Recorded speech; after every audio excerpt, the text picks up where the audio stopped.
YouTube. It's been a while. If you missed me, I'd be surprised. If you've seen anything on my channel before, I'd be surprised, but I'm back.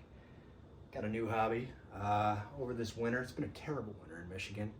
So I picked up an airbrush, picked up some lure blanks, some paints, got into painting my own lures. So I basically learned from watching other YouTubers and wanted to do my part. So I'm going to show you a pattern that I came up with that I'm calling the Magma Craw.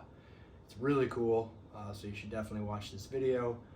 And hopefully I will have more of these coming soon. I also created an Instagram, CO2 Custom Baits. That's what I'm calling myself these days. CO2 Custom Baits is my Instagram handle, and I started posting some of my lures on there. Done about 40 plus, and have plans to do a lot more, figure out some new patterns, and just kind of perfect my techniques, because I'm still very much an amateur. I make a ton of mistakes. That's kind of why I'm starting this, so you can learn from my mistakes. And I don't expect these to turn out perfect, but hopefully it's entertaining and educational, maybe. And yeah, I hope to do more of these, so check this out.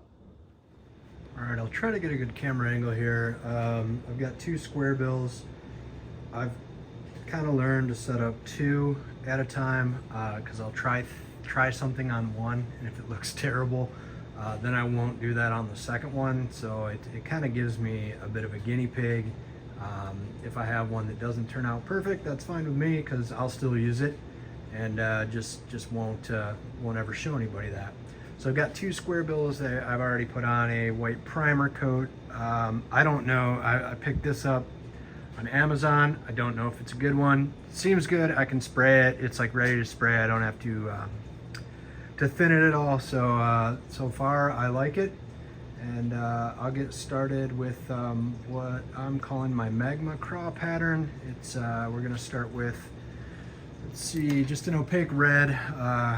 I like the Createx stuff because they have it at Hobby Lobby. That's the only store locally that I found that sells airbrush paints. So we're gonna start with a coat of that over the whole bait. I do like to thin out my Createx paints. I find they're a little too thick, so I just bought all these little plastic cups, and I don't know if I'm doing this right because I'm brand new to this, but I take a little bit of airbrush thinner and I'll put like, I like to do like 2 drops. So is that open? Gotta open it first.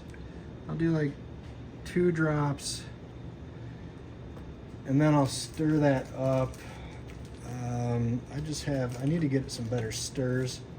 Just gonna have these overly thick popsicle sticks, but I'll just make sure that thinner is stirred and mixed up good in there before I put it in the airbrush. Looks pretty good. I'm the kind of person that learns everything from making mistakes, so one thing I learned is to test my paints before I start spraying. That's what I want to see there, so I know I've got the red going through there, and it's spraying real good. So this is pretty basic, just going to cover the whole coat. I'm going to turn on the fan, so I'll probably, I don't know, play music and speed this up or something like that, so you don't have to hear the vent fan. CO2 Baits, come check us out on Instagram.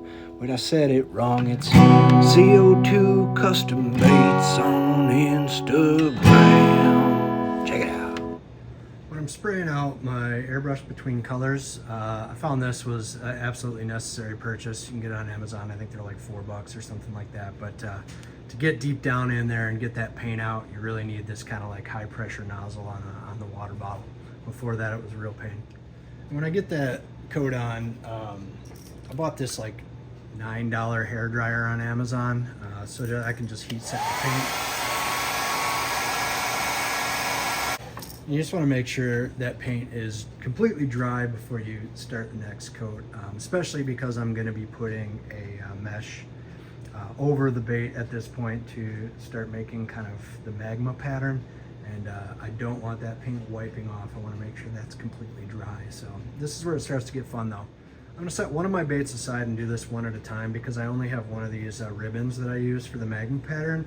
It's actually just, it came out of our, I think, Christmas decoration stuff. It was like supposed to be some kind of ribbon, but it's got, as you can see, a really cool pattern. Kind of like comes out looking like a craw pattern almost, really wide gaps in it. So I'm gonna probably fast forward here as I go ahead and pin this up. Really inexperienced with this, so it might take me longer than it should. So if you have any tips for me on this step, please leave them in the comments.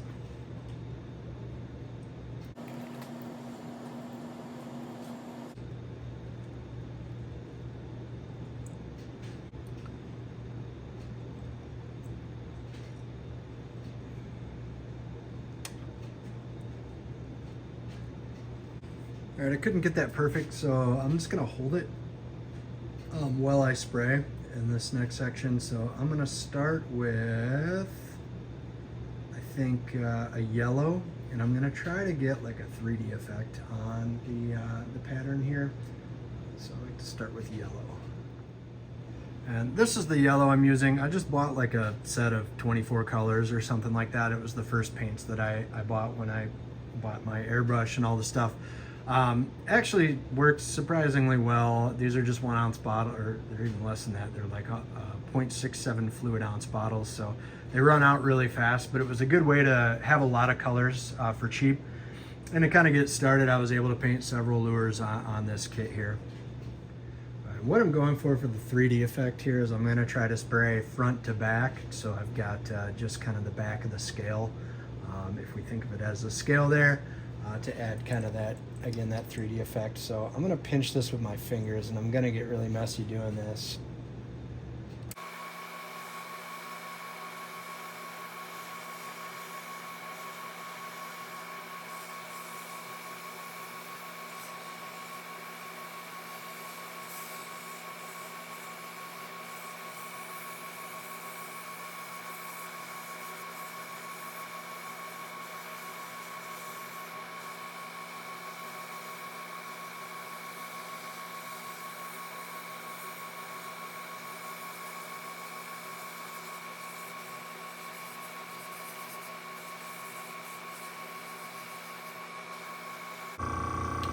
So I got my yellow coat on there. If you're wondering why I don't just cut this ribbon in half and do both of these at the same time, it's because I do like musky fishing, and if I do want to do some longer musky lures in the future, I don't want to have to try to piece this back together, so I'd like to keep it that one long ribbon there.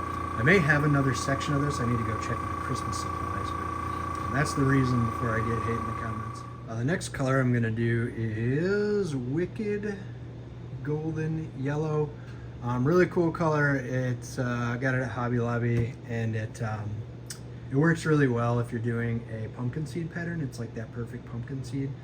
But I'm just going to do a little bit of this over that yellow, and it kind of makes like a fire, almost like a swirl.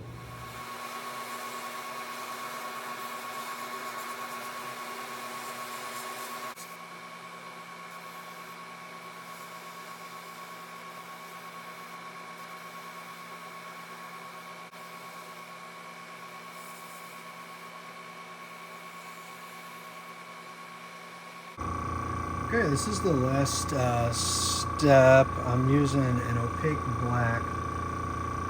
Where I put, oh yeah, right here, just this stuff.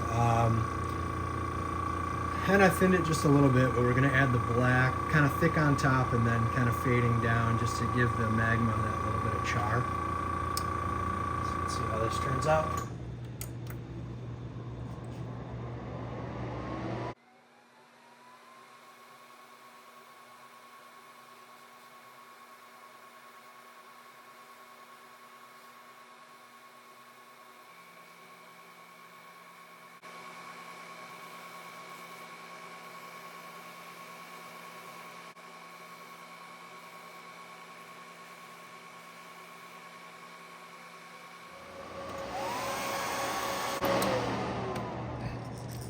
Okay, moment of truth. Let me see if I can do this in the better light here.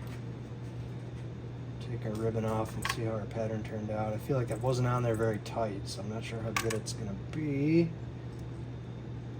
Oh yeah, look at that. Look at that.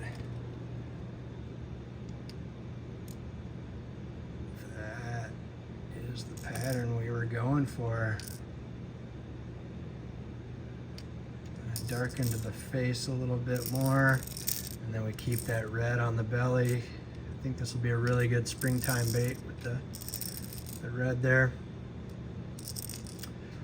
So I'm gonna give this eyes, and then we'll give it a clear coat. I'm gonna paint this other one, and so we can clear coat them together. I have a couple others waiting as well.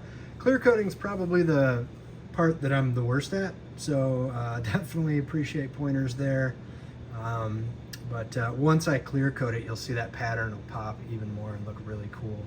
So I'm probably gonna put some like red demon eyes on there, and I'll do that now. My son's waking up from his nap, so I will probably do the clear coating later on.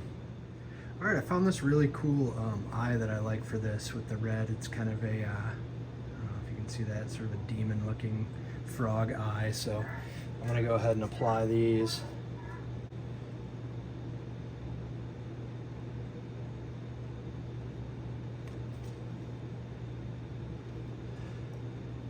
That's cool. I don't use super glue on these. I think some people do, but I haven't had an issue with them sticking without it, so that's kind of crazy. I don't know if I like it actually, but we'll see once we get the clear coat on it. It'll look a lot different.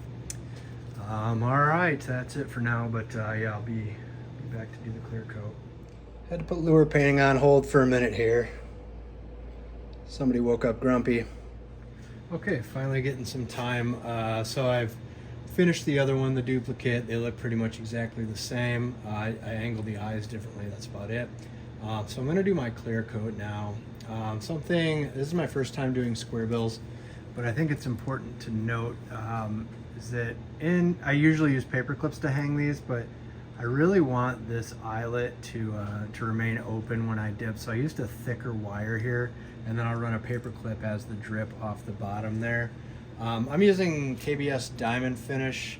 It seems to me, learning that it's the easiest one. It's expensive. This little can was like $45 or something. And I know I'm supposed to put it in a jar and whatever to preserve it, but I've been painting every day, so I'm using it frequently. So it hasn't started to harden up or anything like that. But it's the easiest. I say that because it's not a two-part. It doesn't require UV. It's just kind of like dip and hang. So let's go ahead and we'll dip the first one. Rubber gloves are a must. You don't want to get that stuff on you. It's very hard to get off. I've made that mistake. And I also use my needle nose just to give myself a little bit of a gap between myself and the product. A key to dipping that I found is that going slowly is critical because you're going to avoid air bubbles that way. So I'm just going to lower it slowly into the solution. Let it completely cover that, and then very slowly pull it out. Hope I'm on frame here. I'm more concerned about getting this bait right than getting the video right. Alright, and the slower you go, the less chance you're going to get bubbles with this.